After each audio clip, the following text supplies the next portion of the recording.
The harder you push for the yes, the more resistance you're creating in your sales process or in your call. The biggest thing I see sales reps doing time and time again is that when it comes to negotiations, every negotiation becomes an ultimatum. And that is why you're losing clients. That is why you're losing so many customers, because every negotiation with you becomes an ultimatum. But what if it didn't have to? What if you could take the ultimatum off the table, encourage your customers to leave, but close them anyway? Today, we'll talk about the exit strategy. The exit strategy has served me and many top closers in the world right now. If you watch closely, the top closers in the world, they all sell the exit. And what that means is that in the beginning of the conversation, will sound something like, prospect, if at the end of this conversation, for whatever reason, you feel that whatever solution I'm offering you doesn't add value to you in any way, shape, or form, please feel free to walk away and tell me that it's not for you. Do you promise me you'll tell me no if you feel it's not a good fit?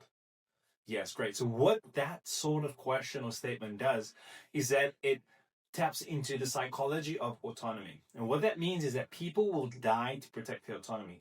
People will die to protect their freedom. It's been shown in history thousands and thousands of years. Whenever it came to it, people will fight to the death to protect their freedom.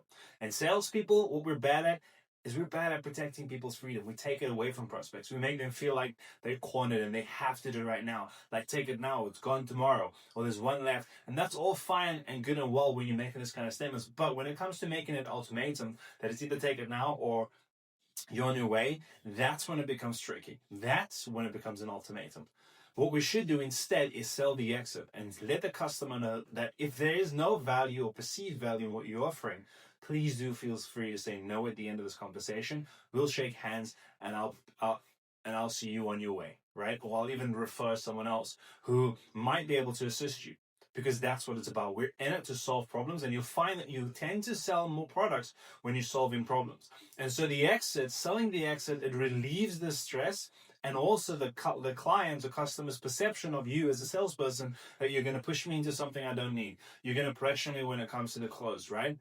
And so what it does is it helps them feel like this is now not it's a partnership. It's not a me versus you at the end of the day. And what I'm here to do simply is to provide you as much information and value and solutions as I possibly can, right? And at the end of the conversation, we'll decide whether or not this is something that will help you or something that won't. And this is the key, right? You'll only preferably speak to people you know you can help.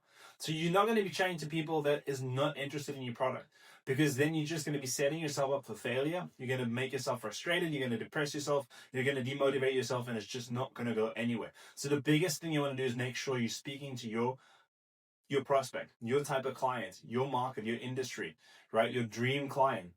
And so in the beginning, when you're asking these kind of questions and you make this kind of statement, and again, the exit strategy, the exit is not sold at the end, right? It's not sold at the exit. The exit is told in the beginning, right? It's like when you come into a building, they tell you in the exits on your left, your right, and then they go in the tour, right? And so it's the same thing you're doing with the customers. When you start the conversation, John, before we start today, I just want to be open with you. Is it okay if I be open and straightforward with you? Would you mind?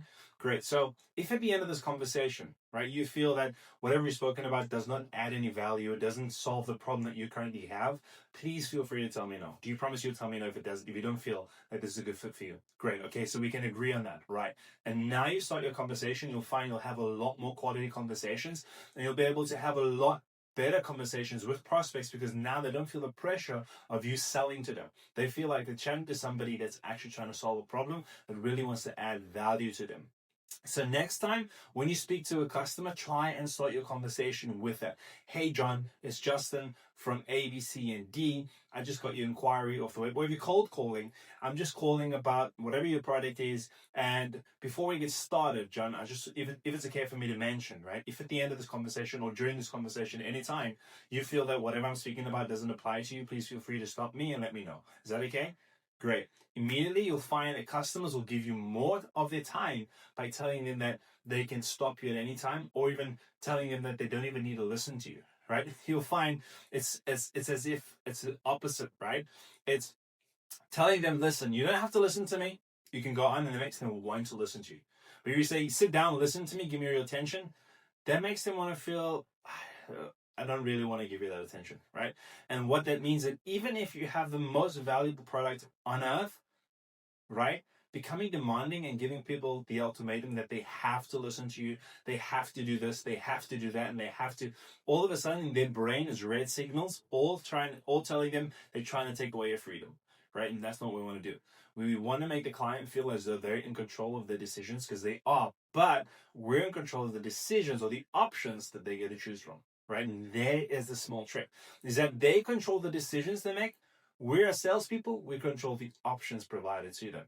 And that is a story for another day. But for now, for today, I want you to focus for the rest of the week on the exit strategy. Sell the exit.